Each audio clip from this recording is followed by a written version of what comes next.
best life here today. We're making all our dreams come true. Why don't you come along with me?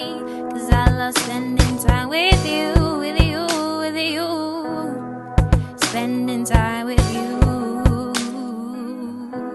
Hey dreamers, it's me, TahrifaTheDreamer, and today's video we're talking about how to find and love yourself. So I separated them into 4 sections or 4 categories or 4 steps that you can take, and then I'll break down different ways you can find and love yourself. Everyone's journey is different. Some people never really have to find themselves, they just know who they are from early on, and some people struggle with knowing who they are, knowing what they want, and loving themselves and accepting themselves. And I feel like in order to fully love yourself, you have to first understand yourself, accept yourself, and then from there you can start to love yourself unconditionally. So the first category is learning yourself, because to know yourself you have to learn yourself. So ways that you can do that is by talking to yourself, like literally sitting down, talking to yourself, figuring out what you feel, or you can journal. Ask yourself deep questions, really get into what you feel and why you feel it, get into how other people make you feel, get into just go into yourself and really think about what you think about. Listen to yourself. That is by sitting in silence, alone, like this, and listening to your thoughts, listening to your body and what it's telling you. You can also pray and meditate and just like find a way to tap into your inner being, tap into the you that is observing everything. You are not your thoughts, you are the consciousness observing it. So try to tap into that, let everything go without judgment, and listen to yourself. Listen to your feelings, and not just listening to what your body is telling you physically, but emotionally as well. See what you're feeling and where you're feeling it and what's causing it, stuff like that. Schedule time alone, by yourself. Spend some time by yourself, whether it's you live alone for a while or you take time in the day to go somewhere by yourself, or you let everyone know from this time to this time I need me time. Start dating yourself in a way, like go out on dates with yourself, or befriend yourself and go out on friend dates with yourself. Like being your own best friend is such a magical thing. Like knowing that you got you and you know who you are and you know what you want and you are self-sufficient and you are comfortable. If everyone else has to be taken from you, you would be alright because you like hanging with yourself. That helps you to do that. So go out with yourself, spend time alone. I know it's weird, I know some people feel weird about it, but have so much confidence in that you're so cool to hang out with that you can hang out with yourself by yourself type thing. Try new things. Do things that you have never done before. Do things you said you would never do. Find out what you like and what you don't like. Find out what you're good at and what you're not good at. Spend a lot of time doing what you're good at and get better at it. Spend time doing things that you're really bad at. And it's like, why? Do it and don't try doing it without feeling bad about yourself. Like knowing that you suck at this and just doing it to just try new things. And if you really don't like it, you don't have to continue doing it, or you could choose to just do it and enjoy doing it even if you're not good at it. Because some of us like doing things that we're not good at and we just don't do it because other people may judge us. Learn to do stuff that you like to do, no matter if you're good at it or bad at it. Just enjoy the experience. Also, you can spend time searching the cosmos and unlearning things.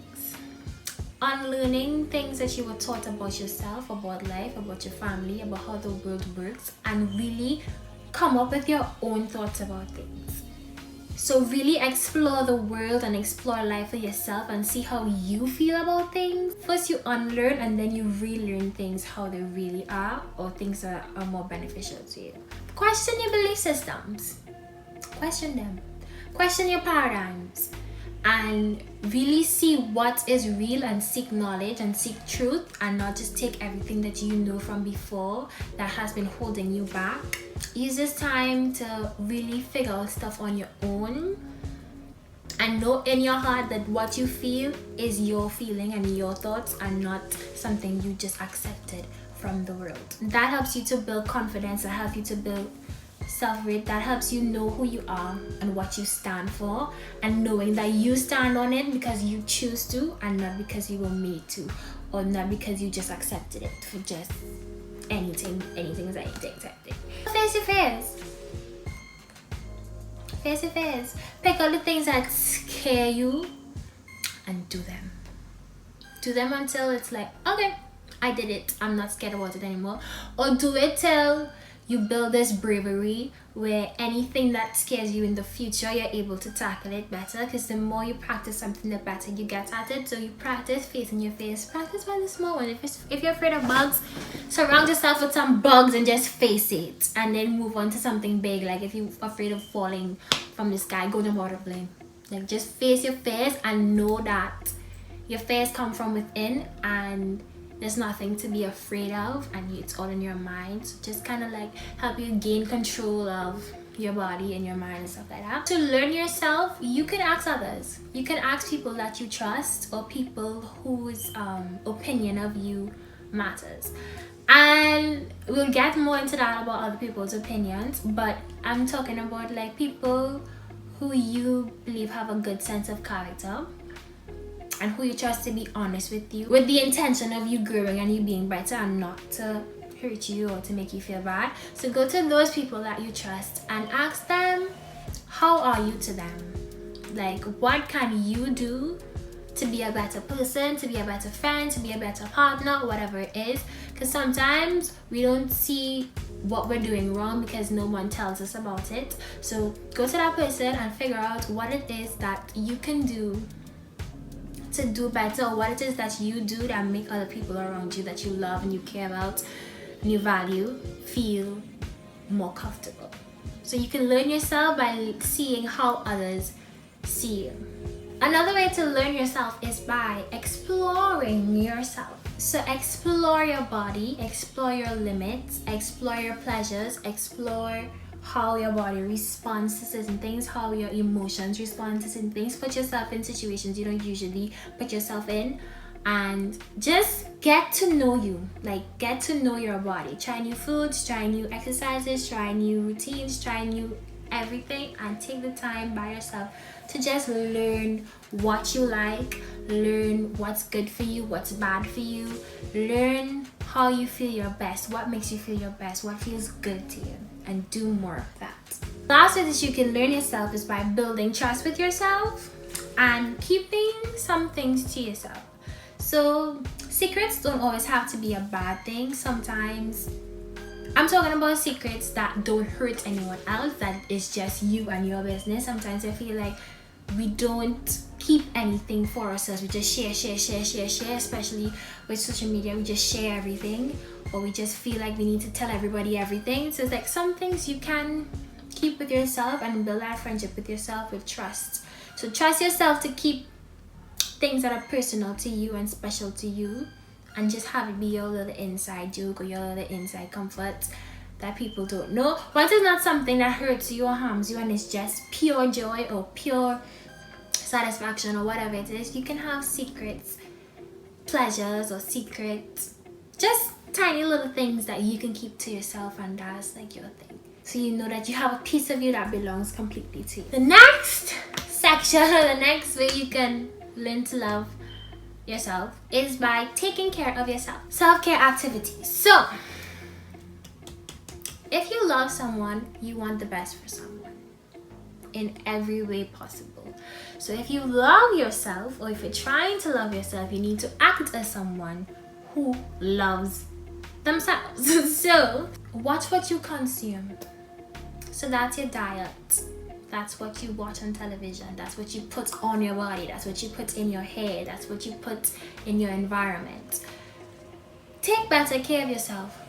So find out what it is that your body needs, for diet and for exercise and for products that you use and stuff. Find what you can afford that is the best for you. So don't just allow any and anything when you have the power to choose. So if you are in a position where you're able to choose what you consume, make better choices that show yourself that you love yourself. So take care of yourself in that way. Take care of your mind, your body, and your spirit by feeding yourself stuff that's good for you. Don't put yourself in places that you know hurt you, you know make you feel like crap. If you eat something you feel like crap, maybe stop eating it. If you never exercise and you feel like crap and you know you exercise sometimes and it feels good, do more of the things that you know are good for you. Do more of the things that you know your body likes and that make you feel better and happier.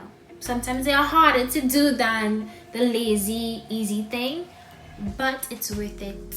By showing yourself that you love yourself, the more you take care of yourself, the more yourself takes care of you. It sounds weird, but it's so true. Next way of taking care of yourself is by cutting split ends. That's a fake friend.